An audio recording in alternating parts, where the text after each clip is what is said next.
আরজিকর কাণ্ডের আবহে এবার আরও জাঁকজমক উৎসবের ডাক দিল তৃণমূল বিধায়ক। একেবারে অশোকনগরের তৃণমূল বিধায়ক নারায়ণ গোস্বামী তিনি আরও জাঁকজমকপূর্ণ উৎসবের কথা বলেছেন। যারা বলছেন উৎসবে নেই, আমাদের চ্যালেঞ্জ আরও ভালো করে উৎসব করা। কি বললেন শুনুন।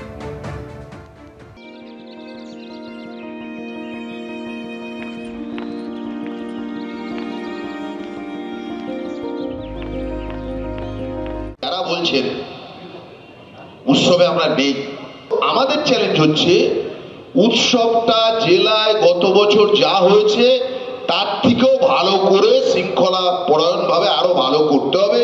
যেখানে খিচুড়ি ভোগ হতো না ওখানে দেওয়ার ব্যবস্থা করতে হবে, যেখানে বাউল গান হতো না সেখানে একদিন বাউল গান দিতে হবে। তার জন্য বিইং এর সভাধিপতি যদি আমার কিছু করার থাকে, পুজো কমিটির কাছে অনুরোধ, আমাকে বলবেন, আমি সব ধরনের সাহায্য করতে রাজি আছি। গত বছর যা হয়েছিল তার থেকে এবছর বেশি হবে। আমরাও বাংলার বুকে প্রমাণ করতে চাই আমরা উৎসবে আছি।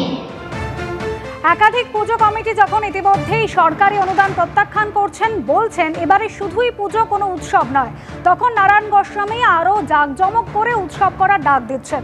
আন্দোলনকারী চিকিৎসক অনিকেত মাহাতো কি বললেন শোনাবো। আমরা তো যেটা বলেছিলাম বারবার, সেটা হচ্ছে এটাই যে অভয়ার বিচার চাইছি, আমরা সুবিচার চাইছি।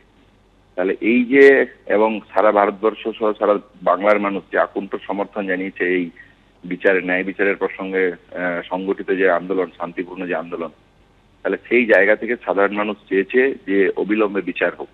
এবং এই যে অন্ধকারময় পরিবেশ, সেখানে তো আলো দেখাতে পারে বিচারই। যদি বিচার হয় সেটাই অ্যাকচুয়ালি উৎসব। তাহলে আমরা বিচার চাইছি, উৎসবে আমরা নেই। জুনিয়র ডাক্তাররা কিন্তু একেবারে বিচারের দাবিতে অনড়ই থাকছেন। আর কি বলছেন রাজ্য বিজেপি সভাপতি সুকান্ত মজুমদার, শুনুন। গরু পাচারের টাকা নারায়ণবাবুর কাছে, গরু পাচারের টাকা প্রচুর আছে, আমরা জানি। চেহারাটাও সেরকম বানাচ্ছে, যত টাকা তত কোলেস্টেরল বেশি, বেশি দিন টিকবেন না, চেহারা দেখে বোঝা যাচ্ছে আপনার। কিন্তু সেই জন্য মানুষকে এইভাবে উত্তেজিত করবেন না। আপনার সময় আসার আগে যদি মানুষ আপনাকে সাজিয়ে দেয় লাইট দিয়ে, তাহলে মুশকিল হয়ে যাবে। তৃণমূল বিধায়ক বলছেন তাদের চ্যালেঞ্জ আরো ভালো করে উৎসব করা। কটাক্ষ করেছেন সিপিএম নেতা সুজন চক্রবর্তী। মুখ্যমন্ত্রী বলেছেন আরজিকর কাণ্ডে নাকি 28 জন মারা গেছেন, 27 জন মারা গেছেন, দিল্লিতে চিঠি দিয়েছেন কোর্টে। বন্যায় নাকি 28 জন মারা গেছেন। এটাই তো উৎসবের প্রকৃত আবহ। তৃণমূল ধ্বংসের উৎসবে বাংলাকে সর্বনাশ করছে।